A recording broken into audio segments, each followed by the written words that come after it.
suis Abdou Moreau, je suis médecin de santé publique hospitalo-universitaire à Nancy. Et donc, je vais vous parler des profils longitudinaux, des comportements alimentaires ou de comportements nutritionnels chez les adolescents à partir d'une analyse dite en transition latente, à partir des mêmes bases de données que celles que vient de présenter Florian.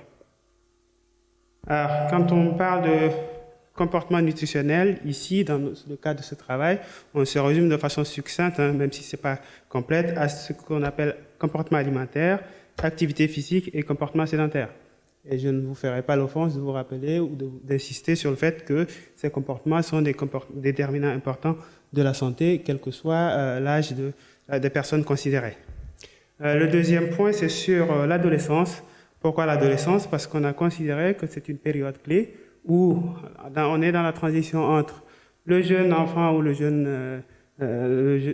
jeune enfant qui grandit, dont le comportement est fortement dépendant de son entourage, et l'adulte pour lequel il est supposé en tout cas avoir des comportements nutritionnels qui sont complètement dépendants de sa propre personne. Même si ce n'est pas toujours le cas, je vous le concède. Mais le problème, c'est que quand on s'intéresse au comportement nutritionnel, il y a deux éléments. C'est le caractère multicomposant de ces comportements. Quand on prend les consommations alimentaires, il y a plusieurs groupes d'aliments. Et donc, le même problème se pose quand on s'intéresse à l'activité physique. On peut avoir des éléments en lien avec l'intensité, la fréquence, la durée. Et donc, c'est des comportements qui sont multicomposants et encore plus interdépendants, ce qui pose la question de comment on va pouvoir analyser dans une intervention ou dans une étude longitudinale les évolutions avec des comportements avec plusieurs composantes qui interagissent entre elles. C'est-à-dire que si je vous dis ce que je mange, probablement vous aurez une idée de ma pratique d'activité physique et vice-versa. Et alors, il y a eu des modèles, il y a eu des réflexions très approfondies qui permettent d'arriver à calculer des niveaux moyens avec des scores plus ou moins valides, avec des méthodes plus ou moins savantes et à mesurer les évolutions. Mais la question qu'on peut se poser, c'est est-ce que finalement, en ne faisant que ça, c'est pas une façon d'essayer de se noyer dans un verre d'eau? Alors, quand je dis ça, j'ai conscience que je peux heurter un certain nombre de personnes, notamment un auditoire comme vous, mais beaucoup vont dire, mais pourquoi il vient dire ça? Ça veut dire qu'il essaie de remettre en cause le calcul des scores nutritionnels, etc. Mais pas du tout. Je vais juste vous dire que je n'essaye pas de perdre des amis ou de me mettre à dos un certain nombre de personnes qui travaillent sur cette thématique-là, pour la simple et bonne raison que il m'arrive d'en faire, je continue d'en faire et j'en ferai toujours probablement. Mais c'est juste que quand on a ce genre d'informations, la question qu'on doit se poser, c'est qu'est-ce qu'on veut montrer et qu'est-ce qu'on veut voir? Est-ce qu'on veut voir la pelote dans son ensemble ou parfois on peut essayer de dénouer un petit peu la pelote et voir les fils, les différentes couleurs de fils qu'on a dans la pelote? Et donc, cette présentation un peu caricaturale illustre la réflexion qui a été la nôtre dans la construction ou dans l'analyse de ce travail. Donc l'objectif était d'identifier des profils de comportement nutritionnel et leurs évolutions à 2 ans chez les adolescents d'âge scolaire et d'identifier les facteurs associés à ces profils-là et à leurs évolutions. Donc pour ce faire, nous avons utilisé des données de la cohorte Pralimap sur laquelle je ne vais pas trop insister non plus. Et les données qui ont été collectées sont les données sur la fréquence de consommation alimentaire avec le questionnaire de fréquence alimentaire, le boire, manger, bouger, l'activité physique et un certain nombre de covariables. Je n'insiste pas parce que ça vient juste d'être présenté. Alors, les analyses de transition latente, c'est quoi? On part de variables qui sont observées pour aboutir à une variable ou une composante qui est inobservable. C'est ça le trait latent ou la structure latente de quelque chose qu'on veut mesurer. Donc, les analyses de transition latente sont un processus incrémental avec lequel on applique plusieurs modèles avec à chaque fois en incrémentant le nombre de classes ou de statuts latents possibles.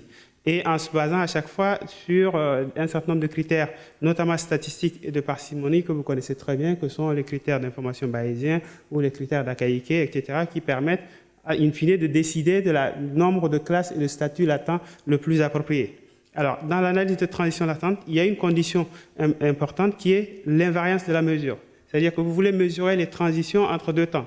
il faut vous assurer que si un individu change de classe entre les deux temps, c'est vraiment qu'il a changé de temps et ce n'est pas votre façon de mesurer qui le fait changer de temps. Cette invariance de la mesure-là est une condition nécessaire à vérifier dans le travail. Alors, il y a des gens très intelligents, des mathématiciens qui ont développé des modèles très performants qui permettent de faire ça, qui sont disponibles en ligne gratuitement si vous utilisez ça. Et je crois savoir qu'il y a aussi des modèles package R qui existent pour faire ces analyses-là. En gros, si on devait résumer, l'idée c'est ça. Vous avez un groupe de personnes avec un certain nombre de caractéristiques et de variables qui existent et vous voulez, dans un premier temps, les classer de façon homogène dans des groupes et voir comment ils évoluent de leur groupe initial au temps suivant. Ce qui fait que si vous avez n groupes au départ et si vous avez 2 temps, vous aboutirez à possiblement n au carré de transition possible.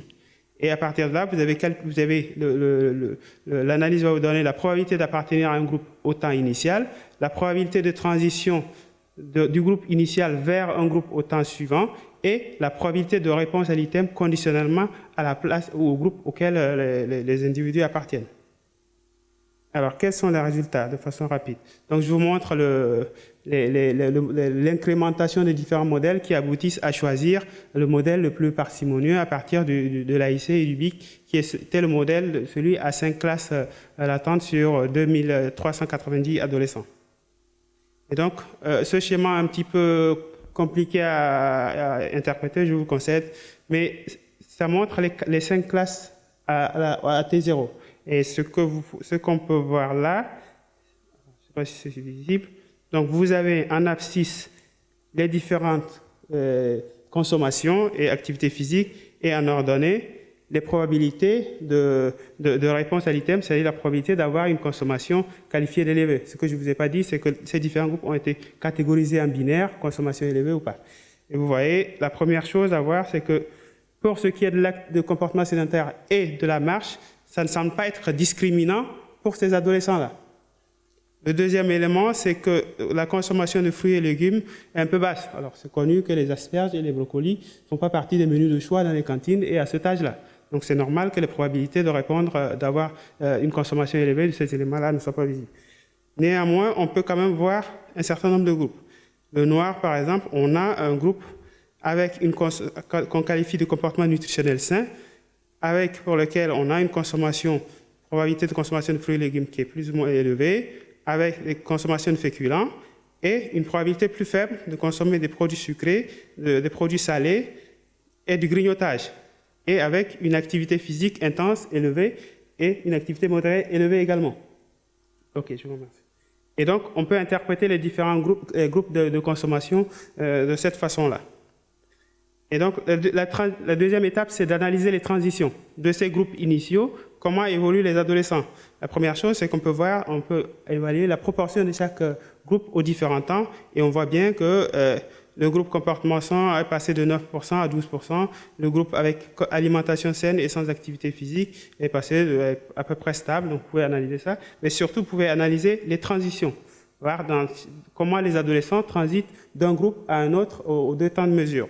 Et donc là, on remarque qu'il y a une relative stabilité des adolescents dans leurs groupes initiaux, hein, puisqu'on parle d'une stabilité entre 60 et 80%, ce qui est important. Mais aussi, vous pouvez voir qu'en deuxième chose, les évolutions extrêmes sont par définition faibles, ce qui est rassurant quelque part, parce qu'on peut se dire que quelqu'un qui passe en 2 ans d'une alimentation saine à une alimentation complètement inadaptée, c'est qu'il y a un problème, soit on mesure mal ou l'intervention produit des choses qu'on n'aimerait pas produire.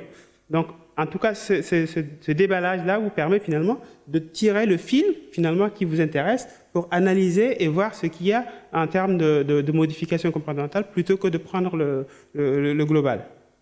Et donc, ça se représente encore cette fois-ci sur ce diagramme de Sankey qui vous montre bien les profils aux 2 temps et leurs évolutions, l'épaisseur des traits étant proportionnelle à la proportion de personnes qui transitent d'une classe à une autre.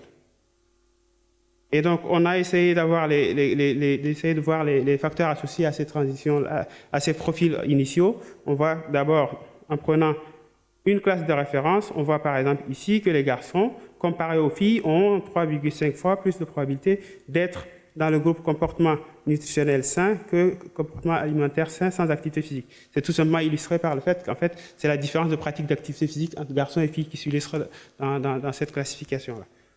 Si on prend le niveau social, on voit un gradient social clair et net de comportement alimentaire et nutritionnel à cet âge-là, et ce qui explique qu'on a des inégalités sociales importantes à cet âge. Alors, on a une forme de causalité inverse au niveau du surpoids ou de l'obésité, mais voilà, l'interprétation qu'on peut en faire, c'est qu'en fait, à cet âge-là, même à cet âge, déjà des adolescents en surpoids, on se rend compte qu'ils ont déjà entrepris des activités de modification de comportement pour aboutir à leurs résultats. Alors, comme on aurait pu penser qu'à cet âge, on s'en fout finalement de son image corporelle, mais ce n'est pas le cas, en tout cas. Et donc, ces différentes évolutions, on les a regroupées pour pouvoir les analyser en évolution favorable, défavorable ou mixte, avec les proportions qui sont là. Et on a essayé de voir les associations. Et ce qui a été, dans un premier temps, intriguant pour nous, c'est qu'on voit que, par exemple, les garçons, ils sont plus... Il y a autant ils évoluent de façon plus favorable. Il y a un groupe important qui évolue de façon plus favorable et un autre groupe important qui évolue de façon plus défavorable. Ce qui fait que si on avait mesuré une évolution moyenne, on aurait observé qu'il n'y a aucun effet ni de l'âge, ni du sexe, ni du statut socio-économique. Et ça donne l'importance, ça illustre l'importance du fait qu'il faut pouvoir, encore une fois, dénouer un peu la pelote et voir ce qui se passe à l'intérieur. Donc, en conclusion, ce travail a permis de mettre en évidence des différences de profil, surtout autour des comportements alimentaires, un peu moins en activité physique, mais pas du tout sur le comportement sédentaire, mais c'est juste, en fait, dans le comportement sédentaire, on avait juste mesuré le temps global passé assis. Et comme on sait que c'est les adolescents en milieu scolaire, ils passent toute leur journée à l'école, il est difficile d'imaginer qu'il y en a un qui reste debout de temps en temps toutes les 2 heures. Donc, c'est possible, c'est une explication possible. On a pu aussi montrer des disparités de répartition de profils importants, puisqu'on a vu qu'il y a une proportion 2 fois plus élevée dans le groupe comportement inadapté que dans le groupe comportement sain. Et enfin, on a pu observer un gradient social de comportement qui est important, à la fois en termes de comportement à l'inclusion, mais aussi en termes d'évolution. Voilà, je vous remercie pour votre attention et je suis là pour répondre à vos questions.